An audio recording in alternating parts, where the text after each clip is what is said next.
Catch and release – хвани и пусни.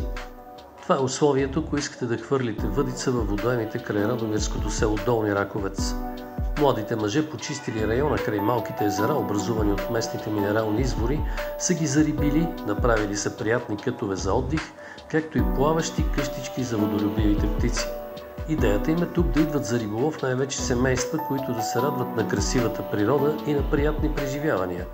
Иво е един от доброволците, по чиято инициатива е облагороден района.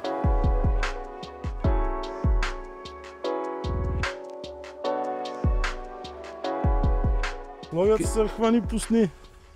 Идваш, ловиш с грижа, нали, не да ги меташ от високо. Хващаш, снимаш се и пускаш, да. И деца, и възрастни, всички имат възможност да ловят. Да. Каква риба има тук? Шаран. Главно има и местна. Кефал, мрена. Доста риба има. Подходящ е за семейен риболов, за бащи абсолютно, с малки деца. С децата е уникално тук.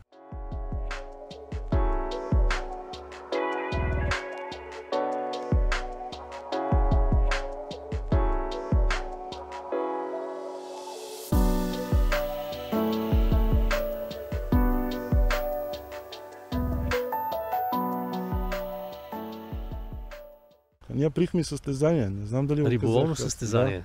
До 15 годишна възраст, на деца само. Деца от региона. С читалището, да. Чудесно. Например, стана много интересно, аз се много натефиха и децата, всички фанаха. Първия стана с 3 риби, с най-голема 2,5 кг. Да, беше много хубаво.